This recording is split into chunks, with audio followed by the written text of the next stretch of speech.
दोस्तों हमारी application Vishnu economics school पर आपको 250 से भी अधिक कोर्सेज आपको मिल जाएंगे। इसी में से एक कोर्स है बीपीएससी इकोनॉमिक्स ऑप्शनल का कोर्स, जिसमें आपको वीडियो कोर्स के अलावा टेस्ट सीरीज, पास्ट ईयर के क्वेश्चन पेपर का solution, hard copy notes, doubt classes में मिलेंगी। अगर आप केवल हार्ड कॉपी नोट्स लेना चाहें तो वो भी आप उपलब्ध है। बीपीएससी इकोनॉमिक्स ऑप्शनल का जो कोर्स हम डेवलप कर रहे हैं उसमें ये दूसरा लेक्चर है। इस वाली वीडियो में हम आपको सबसे पहले बताएंगे आर्थिक समस्याएं क्या होती हैं, केंद्रीय समस्या क्या होती है, इसके अलावा उत्पादन संभावना वक्र के बारे में डिटेल में डिस्कस करेंगे और साथ ही साथ समझेंगे अवसर लागत के बारे में। तो अगर आप ये वीडियो एप्लीकेशन के माध्यम से देख रहे हैं तो आपको ये सारी की सारी वीडियो मिल जाएंगी और YouTube के माध्यम से हम आपको करवा रहे हैं केंद्रीय समस्या के बारे में डिटेल में। तो चलिए स्टार्ट करते हैं आज की वीडियो को। अगला है अर्थव्यवस्था की केंद्रीय समस्याओं के बारे में। तो दोस्तों मैं आपको पहले बता देता हूं आर्थिक समस्या और केंद्रीय समस्या के मूल में क्या अंतर है। देखिए सबसे पहले समझिएगा, जैसे आर्थिक समस्या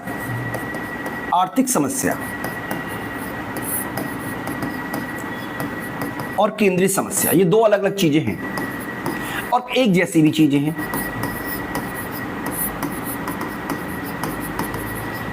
केंद्रीय समस्या जैसे मेरी जो समस्या है, मेरी समस्या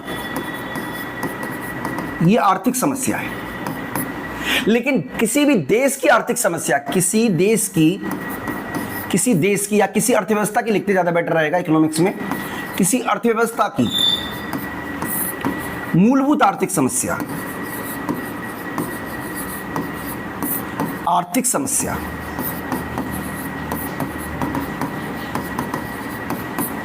किसी अर्थव्यवस्था की मूलभूत आर्थिक समस्या ही केंद्रीय समस्या कहलाती है। यानी कि जैसे मेरे सामने एक समस्या आ रही है, संसाधन सीमित हैं, आवश्यकता सीमित हैं, चुनाव करना पड़ रहा है, वैसे ही अर्थव्यवस्था को भी चुनाव करना पड़ेगा। चाहे भारत हो, अमेरिका हो, चीन हो, रूस हो, कोई भी देश हो, कोई देश कभी ये नहीं कह सकता कि उसके पास पर्याप्त साधन है।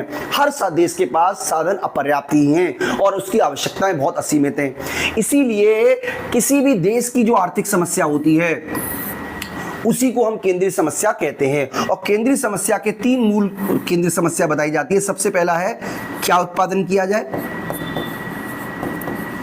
क्या उत्पादन किया जाए। दूसरा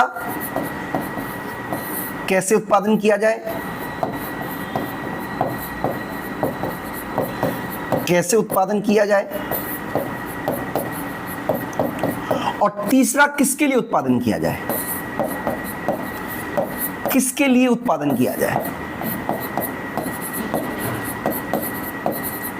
तो किसी भी अर्थव्यवस्था की ये तीन मूलभूत आर्थिक समस्याएं होती हैं। ये तीन मूलभूत आर्थिक समस्या ही किसी अर्थव्यवस्था की केंद्रीय समस्या कहलाती हैं। तो आगे हम केंद्रीय समस्या के ऊपर डिटेल में डिस्कस करते हैं। यहाँ पे हम आपको केंद्रीय समस्या के बारे में समझाते हैं। सबसे पहले मैं आपको बता देता हूं कि केंद्रीय समस्या का कारण क्या है। केंद्रीय समस्या का कारण वही है, साधन सीमित है, साधनों का वैकल्पिक प्रयोग संभव है और आपकी आवश्यकताएं जो है सीमित हैं। बात करते हैं दोस्तों अब हम कि पहली जो केंद्रीय समस्या उसके बारे में मैं थोड़ा सा छोटा कर देता हूं और आपको समझाने के लिए। देखिए जैसे मान लीजिए सबसे पहले हम बात कर रहे हैं क्या उत्पादन किया जाए, क्या उत्पादन किया जाए, किया जाए। इसका सिंपल मतलब यह हुआ कि इस समस्या का मतलब संसाधनों के आवंटन से है, संसाधनों के आवंटन से है।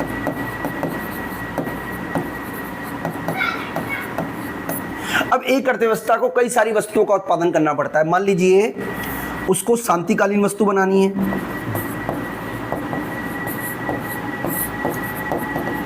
या युद्धकालीन वस्तु बनानी है। हम बोल सकते हैं एक अर्थव्यवस्था को पूंजीगत वस्तु बनानी है या उपभोग वस्तु बनानी है। किसी भी कैटेगरी में आप वस्तु को डिवाइड कर लीजिए, लेकिन आपके पास मान लीजिए केवल 100 ही संसाधन हैं, 100 ही संसाधन है और वस्तु केवल दो नहीं है। हमने तो सिंपल रखने के लिए मान लिया, वस्तु तो लाखों करोड़ों हैं। तो आप अगर अधिक संसाधन इसका बनाओगे, यानी कि सबसे पहले तो आपको डिसाइड करना पड़ेगा कि आपको कौन सी वस्तु बनानी है, पूंजीगत वस्तु बनानी है या उपभोक्ता वस्तु बनानी है। उपभोक्ता वस्तु में भी आपको सब्जी बनानी है, या पूंजीगत वस्तुओं में आपको ट्रक खरीदना है, मशीन खरीदना है, रोड बनाना है, स्कूल बनाना है, शिक्षा पे खर्च करना है। यानी कि किसी भी अर्थव्यवस्था के पास पैसे तो लिमिटेड है। बजट का आवंटन इसीलिए तो किया जाता है कि हमारे पास पैसे लिमिटेड है। इसी तरीके से एक अर्थव्यवस्था के पास जो संसाधन है वो लिमिटेड है, और लिमिटेड संसाधनों में ही उसको ये चुनाव करना पड़ेगा कि कौन से संसाधनों का प्रयोग किया जाए। यानी कि पहली समस्या है कि एक पहली इसका जो मूल है वो है किस वस्तु का एवं सेवा का उत्पादन किया जाए, यानी कि आपको यह डिसाइड करना पड़ेगा कि उपभोक्ता वस्तु जैसे टीवी फ्रिज का उत्पादन करें, या पूंजीगत वस्तु जैसे मशीन का उत्पादन करें, या युद्ध सामग्री का उत्पादन करें, या शांतिकालीन वस्तु का उत्पादन करें, या रोड बनाएं या सड़क बनाएं। और एक बार ये डिसाइड हो जाए कि किस वस्तु और सेवा का उत्पादन किया जाए, आपको यह भी डिसाइड करना पड़ेगा कि जिन वस्तुओं का उत्पादन किया जा रहा है, जिन वस्तुओं और सेवाओं का उत्पादन किया जा रहा है,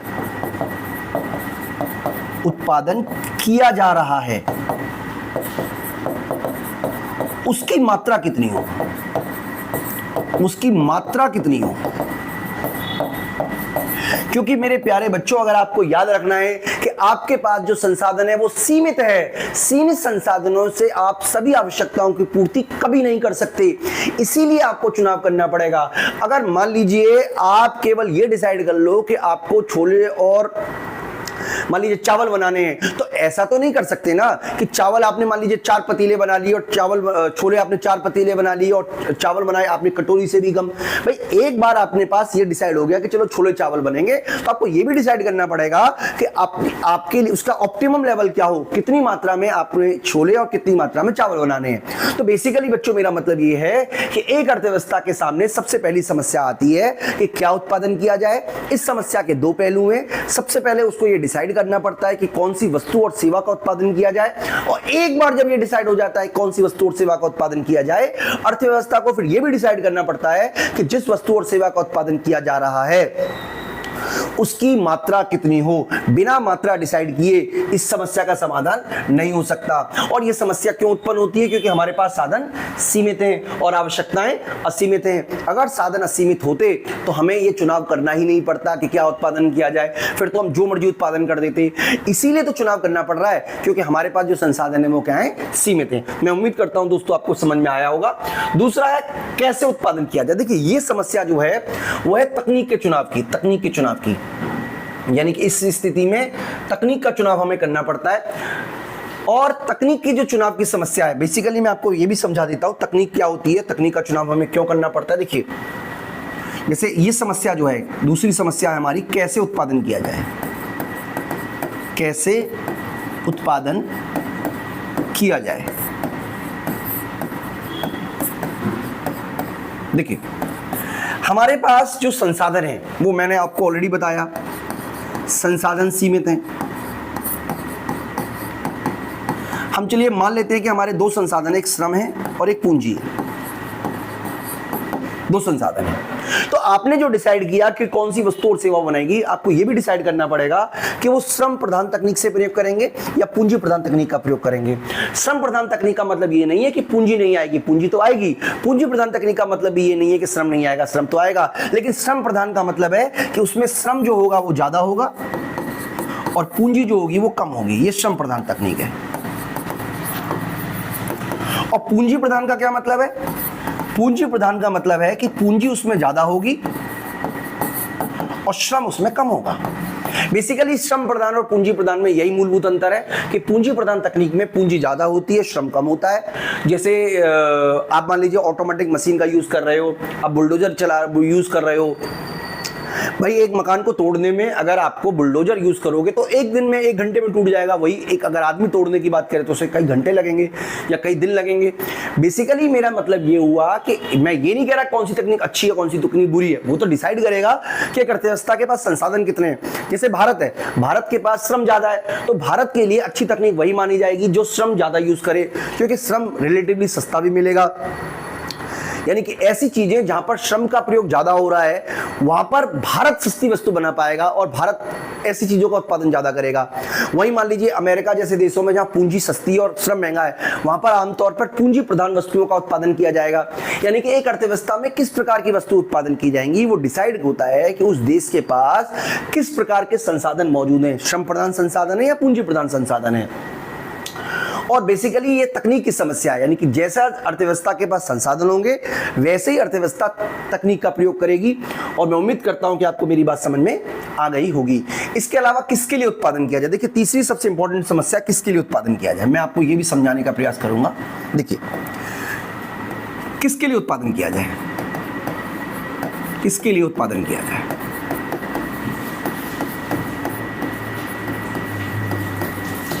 देखिए समझिएगा मेरी बात को। अब हम ये मान लें कि अलग अलग आय वर्ग हैं, अलग अलग आय वर्ग हैं। मान लीजिए आय वर्ग हमने ले लिए ए, मध्यम वर्ग ले लिया बी और निम्न वर्ग ले लिया सी। जो निम्न आय वर्ग है मतलब हमने ये मान लिया ये उच्च आय वर्ग है, मध्यम आय वर्ग है और ये निम्न वर्ग है।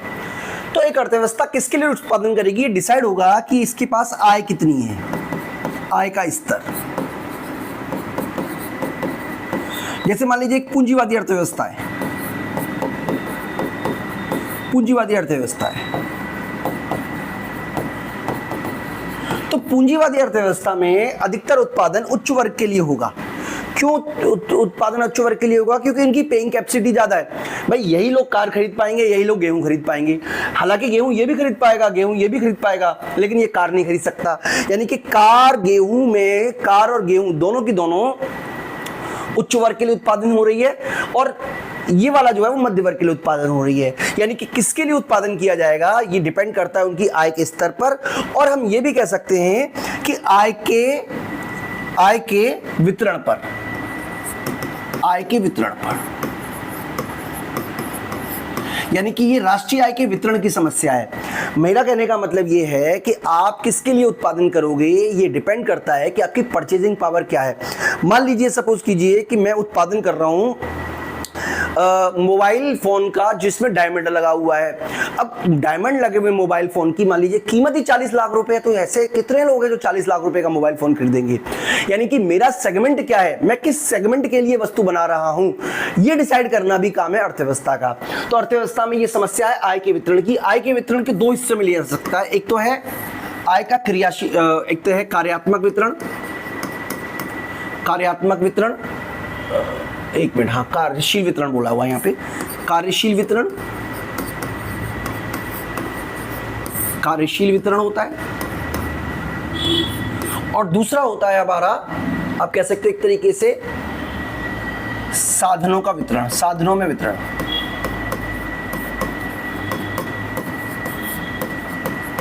कार्यशील वितरण का मतलब है कि अमीर को मिले या गरीब को मिले, ठीक है जी। यानी कि कार्य जिसने किया, जैसे मान लीजिए सपोज कीजिए कि हमने एक आम बनाए, आम पैदा किए। अब आम जो है वो मार्केट में मान लीजिए 1 लाख रुपए या 1000 रुपए के बिकते हैं, यानी कि इसकी आय हुई 1 लाख रुपए। तो ये 1 लाख रुपए एक्स व्यक्ति को मिलेंगे या वाई व्यक्ति को मिलेंगे या जेड व्यक्ति को मिलेंगे। सो ये होता है व्यक्तिगत वितरण, इसको बोलते हैं व्यक्तिगत वितरण, व्यक्तिगत वितरण। यानी कि किसको मिलेंगे, या डी को मिलेंगे। अगर मान लीजिए ए जो है वो भूमि का स्वामी है, बी पूंजी का स्वामी है, सी श्रम का स्वामी है और डी उद्यमी का उद्यमी है। तो इस स्थिति में अगर हम इस हिसाब से डिवाइड करेंगे कि भूमि को कितना मिलेगा, पूंजी को कितना मिलेगा, श्रम को कितना मिलेगा, तो इसको बोलते हैं हम कार्यात्मक वितरण। और अगर हम ये देखते हैं कि गरीब को कितना मिलेगा, अमीर को कितना मिलेगा, ए को कितना मिलेगा, बी को कितना मिलेगा, तो इसको बोलते हैं व्यक्तिगत वितरण। यानी कि देश के सामने सबसे बड़ी समस्या आती है किसके लिए उत्पादन किया जाए? अगर अर्थव्यवस्था पूंजीवादी है तो अर्थव्यवस्था में अमीरों के लिए अधिक उत्पादन किया जाएगा, गरीबों के लिए कम उत्पादन किया जाएगा। अगर अर्थव्यवस्था समाजवादी है तो अर्थव्यवस्था का प्रयास ही रहता है कि सभी के लिए उत्पादन किया जाए, जो गरीब व्यक्ति है उसको भी मुख्य धारा में लाने के लिए उनको सरकार अधिक वस्तु उपलब्ध कराने का प्रयास करेगी।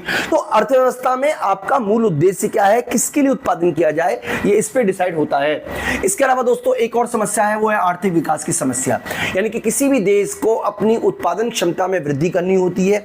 उत्पादन क्षमता को अर्थव्यवस्था किस तरीके से वृद्धि कर सकती है, यह भी एक देश के सामने आर्थिक समस्या आती है। तो इस तरीके से दोस्तों हमने केंद्रीय समस्याओं के बारे में पढ़ा, यानी कि मूल रूप से 3 केंद्रीय समस्याएं, क्या उत्पादन किया जाए, जिसका संबंध संसाधनों के वितरण से है, दूसरा कैसे उत्पादन किया जाए, इसका संबंध तकनीक के वितरण से है, तीसरा किसके लिए उत्पादन किया जाए, इसका संबंध आय के वितरण से है। तो दोस्तों मैं उम्मीद करता हूं कि आपको मेरी बात समझ में आ गई होगी।